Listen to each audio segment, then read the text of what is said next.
26/11 की तीसरी वर्षगांठ पर हम उस समय जो वारदात में हताहत हुए उनको भावभीनी श्रद्धांजलि देते, उनका स्मरण करते हैं। और जो भी जख्मी हुए, जिनको भी यातनाएं हुई, उनके प्रति हमारी पूरी सहानुभूति और सक्रिय सहानुभूति है। हम उनके लिए काम भी कर रहे हैं। लेकिन दुख इस बात का है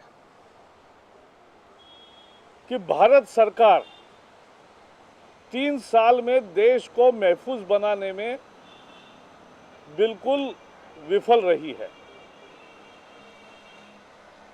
26/11 के बाद भी आतंकी हमले होते रहे, मुंबई में भी हुए, दिल्ली में भी हुए। और विशेषता यह है कि एनआईए करने के बाद, कानून सख्त करने के बाद और बहुत सारी योजनाओं की घोषणा के बावजूद भी एक भी आतंकी हमला जो 26/11 के बाद हुआ है,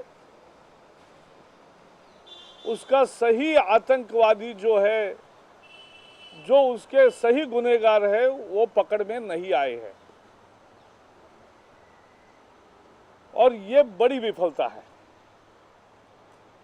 We pay our homage to who died in the worst terror attack on this country on 26/11 on its 3rd anniversary.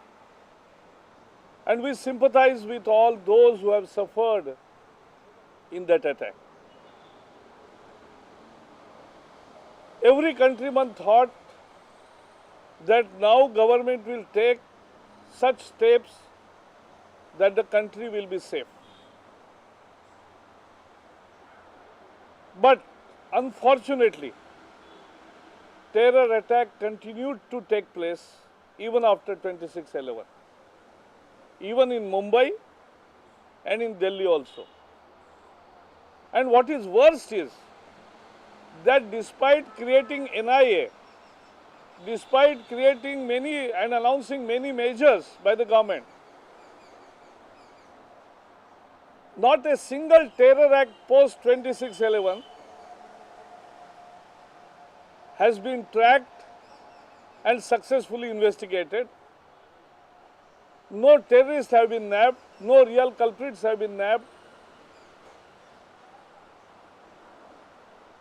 and not a single terrorist could be captured. So instead of promising the security, people are now really more worried about and concerned about the safety of the country and themselves.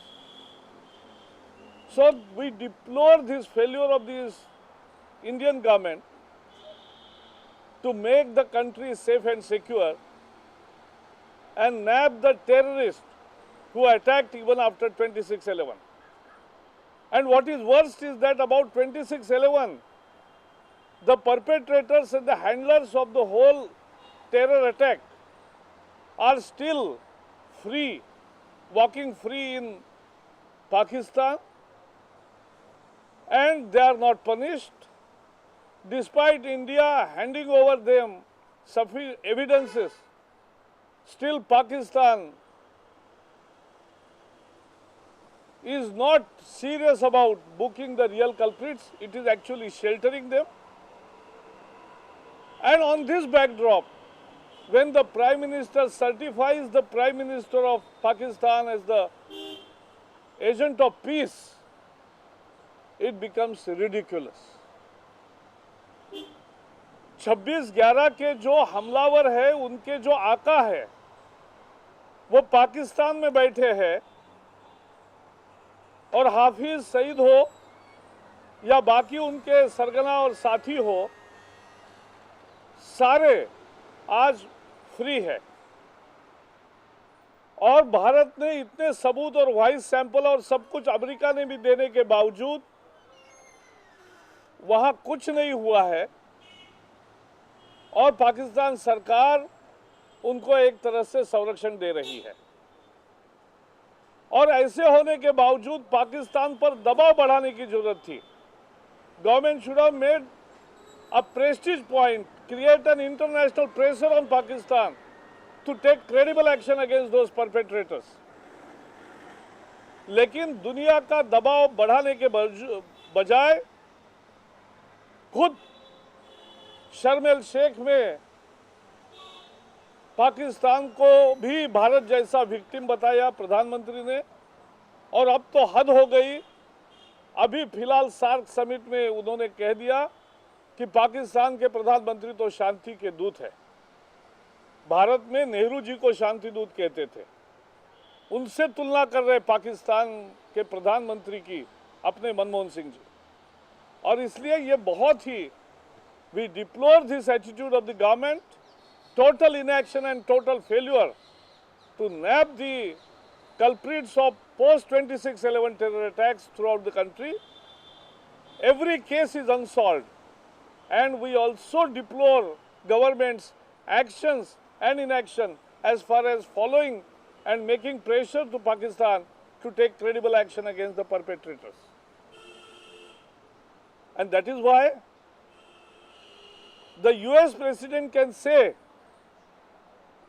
and proudly Barack Obama promised on 9/11, 10 years after, that yes, we have made our country safe and secure and there is no terror attack after 9/11. But Indian Prime Minister cannot say this. On the other hand, he is rubbing and he is adding salt on the injury of Indian people. America में जहां राष्ट्रपति Barack Obama 9/11 की 10वीं वर्षगांठ पर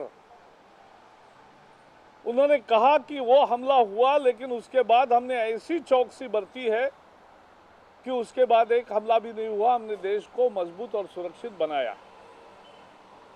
दुर्भाग्य से भारत का प्रधानमंत्री ऐसा दावा भी नहीं कर सकते।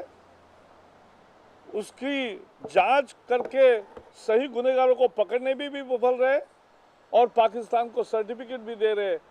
तो ये बहुत ही एक गलत संदेश दुनिया में जाता है। इस समय सारे लोगों को ही निर्णय करना पड़ेगा और एक संकल्प लेना पड़ेगा कि देश को महफूज बनाने के लिए जो भी आवश्यक है, जिसमें सरकार पर दबाव बनाना भी आता है, वो भी करने की जरूरत है। उसके लिए हमें संकल्प करना चाहिए। हम ये मसला इस सप्ताह में संसद में भी उठाएंगे।